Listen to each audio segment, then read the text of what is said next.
Hi friends, இன்றைக்கி நம்ம என்ன டாபிக் பார்க்க போகிறோம்னு பார்த்தீங்க அப்படின்னா, சி லாங்குவேஜில் த ஸ்விட்ச் ஸ்டேட்மெண்ட் அப்படிங்கிற கான்செப்டை பற்றி தான் பார்க்க போகிறோம். வாங்க அது எப்படின்றத டீட்டெயிலாக பார்க்கலாம்.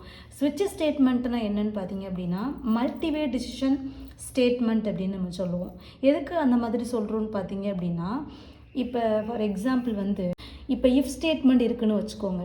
இஃப் ஸ்டேட்மெண்ட்டில் நான் என்ன பண்ண போகிறேன் அப்படின்னா, ஒரு கலரை நான் சூஸ் பண்ணணும். ஓகேவா? ஒரு 3 கலர் இருக்குது, ரெட்டு, க்ரீனு, எல்லோ, இப்படி 3 கலர் இருக்குது. இந்த 3 கலரில் நான் ஏதோ ஒரு கலர் சூஸ் பண்ண போகிறேன் அப்படின்னா இதை இஃப் கண்டிஷனில் கொடுக்க முடியாது. ஓகேவா? இதில் ஏதாவது ஒரு கலர் மேட்சாக இருக்கான்னு வேணால் செக் பண்ணலாமே தவிர கம்பைல் டைமில் கொடுக்க முடியாது. இப்போ கலர் சீக்வல் டு ரெட்டு அப்படின்னு சொல்லி நம்ம கொடுக்க முடியாது. ஓகேவா? இஃப் கண்டிஷன்லேயே நான் எல்லாத்தையுமே செக் கண்டிஷனை கொடுத்து கொண்டு வர முடியாது. ஓகேவா? இதை ஏதாவது ஒரு பர்டிகுலர் கலர் கொடுத்து ரெட்டாக இருந்துச்சு அப்படின்னா எனக்கு இந்த இஃப் ஸ்டேட்மெண்ட்டை ரன் பண்ணுங்கன்னு வேணால் சொல்லலாம். இப்போ மல்டி கலர் கொடுக்குறோம், அதில் ஏதாவது ஒரு கலரை நான் சூஸ் பண்ணணும்னு பார்க்கும்போது அந்த டைமில் தான் நமக்கு என்ன தேவைப்படுதுன்னு பார்த்தீங்கன்னா இந்த ஸ்விட்ச் ஸ்டேட்மெண்ட்டு தேவைப்படுது. இப்போ நான் எக்ஸாம்பிளுக்கு ஒரு 3 கலர் கொடுத்துருக்கேன். ஒரு 10 கலர் கூட கொடுக்கலாம், இல்லை 10 நம்பர்ஸை கொடுத்து செக் பண்ணலாம். 1லேருந்து 10 வரை நம்பர் கூட செக் பண்ணலாம். இந்த மாதிரி ஒரு ஆப்ஷன் கொடுத்துருக்கக்கூடிய ஒரு 10 இதில் ஏதாவது ஒரு ஆப்ஷனை நம்ம செலக்ட் பண்ணணும் அப்படின்னா அந்த டைமில் தான் இந்த ஸ்விட்ச் ஸ்டேட்மெண்ட்டை நம்ம தேவைப்படும். அதை இஃப்லையோ ஒரு நெஸ்டட் இஃப்லையோ இந்த மாதிரி கொண்டு நம்ம போட முடியாது. ஓகேவா? ஸோ அதை சொல்கிறது என்னென்னு பார்த்தீங்கன்னா மல்டிவே டிசிஷன் ஸ்டேட்மெண்ட் சொல்கிறாங்க. மல்டிவேனா நம்ம மோர் தென் ஒரு வே இருக்கும். அதில் ஏதாவது ஒரு ஸ்டேட்மெண்ட்டை நம்ம டிசிஷன் எடுக்கிற மாதிரி இருக்கும். ஒரு ஸ்டேட்மெண்ட்டை மட்டும் எக்ஸிக்யூட் பண்ணுற மாதிரி இருக்கும். ஸோ அதுதான் என்னென்னு பார்த்தீங்க அப்படின்னா ஸ்விட்ச் ஸ்டேட்மெண்ட் அப்படின்னு நம்ம சொல்லுவோம். ப்ராக்டிக்கல் வைஸாக உங்களுக்கு நான் எக்ஸ்பிளைன் பண்ணும்போது உங்களுக்கு இன்னும் கிளியராகவே புரியும். ஓகே, இப்போ நம்ம ஸ்விட்ச் ஸ்டேட்மெண்ட்டுக்கான சின்டாக்ஸ் என்னன்றதை பார்த்துடலாம். ஸ்விட்ச் எக்ஸ்பிரஷன் அப்படின்னு சொல்லி கொடுத்துருக்கோம் இல்லையா? இந்த சின்டாக்ஸ் எப்படி ஒர்க் ஆகுது, இதோட ரூல் என்ன அப்படின்றத நம்ம அந்த ரூல் வைஸே பார்த்துடலாம். சின்டாக்ஸ் எப்படி நம்ம எழுதணுன்றதை நம்ம இந்த ரூல் வைஸ் நம்ம பார்த்துடலாம். ஃபர்ஸ்ட் ரூல் பாருங்க, த ஸ்விட்ச் expression must be an integer or character type. அப்போ இந்த ஸ்விட்சில் இருக்கக்கூடிய இந்த எக்ஸ்பிரஷன் எப்படி இருக்கலாம்னு பார்த்தீங்கன்னா இன்டிஜராகவும் இருக்கலாம், அஸ் வெல் அஸ் கேரக்டர் டைப்பாகவும் இருக்கலாம். ஓகேவா? அப்படி இருந்தது அப்படின்னா ஸ்விட்ச் ஸ்டேட்மெண்ட்டுக்குள்ளே வரும். நெக்ஸ்ட் என்னென்னு பார்த்தீங்கன்னா second rule case value must be constant or constant expression.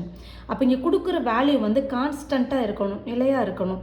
இது எந்த விதத்துலேயும் மாறாத வேல்யூவாக நம்ம கொடுக்கணும். தேர்ட் ரூல் என்னென்னு பார்த்தீங்கன்னா இங்கே கொடுக்குற வேல்யூ யூனிக்காக தான் இருக்கணும். 2 கேஸுக்கு ஒரே மாதிரி வேல்யூ நம்ம கொடுக்கக்கூடாது. அதை தான் இங்கே மென்ஷன் பண்ணியிருக்காங்க.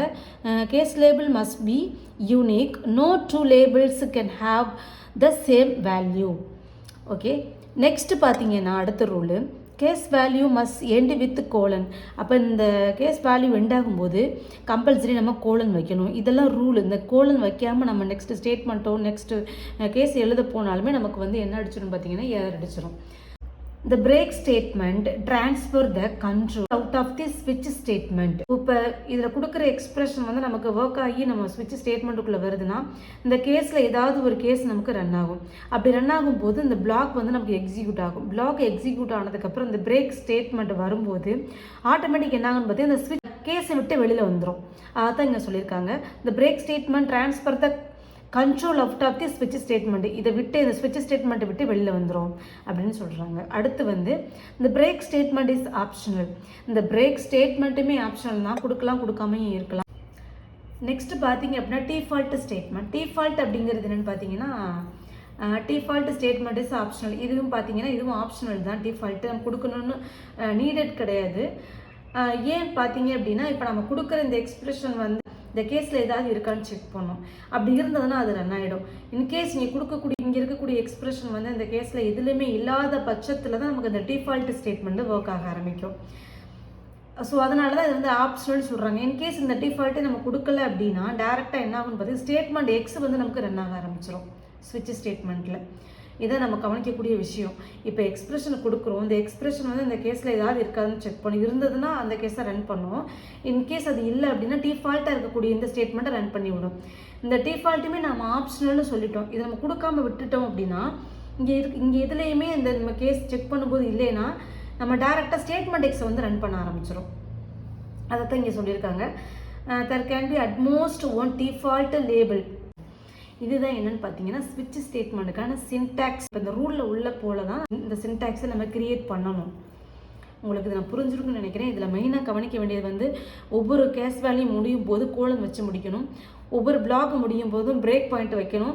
பிரேக் பாயிண்ட் பக்கத்தில் செமிகோலன் வச்சு என் பண்ணணும். டிஃபால்ட் ஸ்டேட்மெண்ட் வந்து ஆப்ஷனல் தான், கொடுக்கலாம் கொடுக்காமலே இருக்கலாம். இன்கேஸ் நீங்கள் டிஃபால்ட் ஸ்டேட்மெண்ட் கொடுக்காம விட்டுட்டீங்க அப்படின்னா ஸ்டேட்மெண்ட் எக்ஸ் வந்து உங்களுக்கு ரன் ஆக ஆரம்பிச்சிடும்.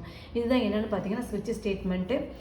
இந்த ஸ்விட்ச் ஸ்டேட்மெண்ட்டை யூஸ் பண்ணி ஒரு சிம்பிளான ப்ரோக்ராம் வந்து நெக்ஸ்ட் கிளாஸில் எப்படின்றத பற்றி பார்க்கலாம். உங்களுக்கு இந்த ஸ்விட்ச் ஸ்டேட்மெண்ட்டில் ஏதாவது டவுட் இருந்தது அப்படின்னா கமெண்ட் பண்ணுங்கள். பிடிச்சிருந்தது அப்படின்னா லைக் பண்ணுங்கள், ஷேர் பண்ணுங்கள், சப்ஸ்கிரைப் பண்ணுங்கள். தேங்க்யூ.